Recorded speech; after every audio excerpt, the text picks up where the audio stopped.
பிரியமானவர்களே, இயேசு கிறிஸ்துவின் நாமத்தில் உங்களுக்கு என் அன்பின் வாழ்த்துக்கள். எப்படி இருக்கீங்க? நல்லா இருக்கிறீங்களா? இந்த காலை நேரத்தில் இயேசு கிறிஸ்து உங்களுக்கு ஒரு அற்புதமான வார்த்தை வைத்திருக்கிறார். அது என்ன வார்த்தை தெரியுமா? ஜெபிக்கிற ஒரு அற்புதமான ஒரு வார்த்தை. நீங்கள் இன்றைக்கு ஏதோ ஒரு காரியத்தில் அகப்பட்டு எனக்கு ஒரு விடுதலை கிடைக்குமா, இது மாறுமா, இந்த ஏக்கத்தோடு நின்று கொண்டிருக்கலாம்.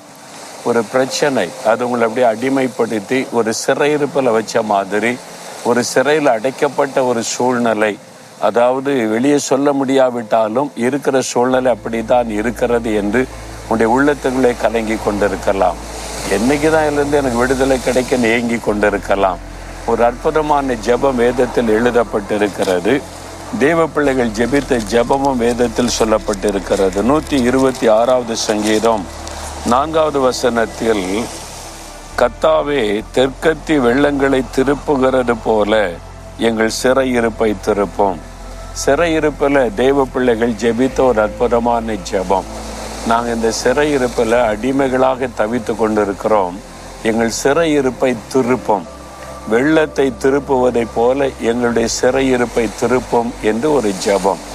நீங்கள் செய்ய வேண்டிய ஒரு அருமையான ஜெபம் வேதத்தில் எழுதப்பட்டிருக்கிறது. நானும் கூட பல சமயத்தில் இந்த ஜெபம் செய்திருக்கிறேன். ஆண்டவரே, இந்த சிறையிருப்பை நீர் மாற்றும் என்பதாக.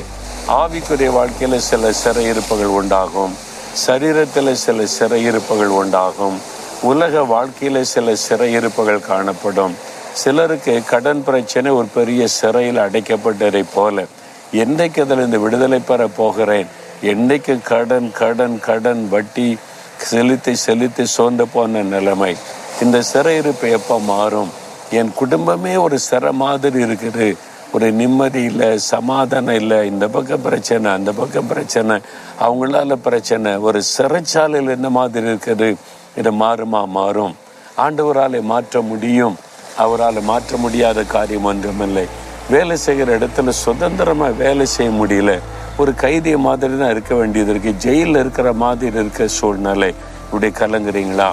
நீங்கள் வேலை செய்கிற இடம், தொழில் செய்கிற இடம், ஊழியம் செய்கிற இடம், நீங்கள் வாழ்கிற சூழ்நிலையில் ஏதோ ஒரு சிறையிருப்பு உங்களுடைய வாழ்க்கையை பாதித்து கொண்டு இருக்கிறது.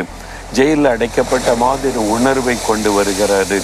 ஆண்டவர் சொல்லுகிறார், இந்த சிறையிருப்பை மாற்றக்கூடிய வல்லமை ஆண்டவருக்கு உண்டு. அதனால தான் உங்களோட பேசுகிறார். நீங்கள் அப்படி ஜெபம் பண்ணுங்க. இஸ்ரவேல் மக்கள் 400 வருஷத்துக்கு மேலே எகிப்து தேசத்தில் சிறையிருப்பில் இருந்தாங்க, அடிமைகளாக இருந்தாங்க. சொந்தமாக இதை யோசிக்க முடியாது, செய்ய முடியாது, செயல்பட முடியாது. கர்த்தரை நோக்கி கூப்பிட்டாங்க. ஆண்டவர் ஒரு நாள் இந்த ஜெபத்துக்கு பதில் கொடுக்கும்படி இறங்கி வந்து சிறையிருப்பை மாற்றினார் என்பதாய் பார்க்கிறோம். உங்கள் வாழ்க்கையில் கூட இன்றைக்கி சிறையிருப்பில் நீங்கள் தவித்து கொண்டு இருக்கிறீங்கல்ல, அதை மாற்றுகிற வேலை வந்து விட்டது. எல்லாத்துக்கும் ஒரு காலம் இருக்கிறது. அந்த காலம் முடியும் போது தேவனுடைய வல்லமை வெளிப்படும். உன்னுடைய ஜெபம் பூரணமாகும் போது ஆண்டவருடைய அற்புத வல்லமை வெளிப்படும். அதற்காகத்தான் தேவன் காத்திருக்கிறார். ஆண்டவரை, தெற்கத்தி வெள்ளங்களை திருப்புகிறதை போல எங்கள் சிறையிருப்பை திருப்போம். நீங்கள் இன்றைக்கு ஜெபிங்க. இன்றைக்கே உங்கள் வீட்டுக்குள்ளே உங்களுடைய வாழ்க்கையில் மாற்றம் உண்டாகும்.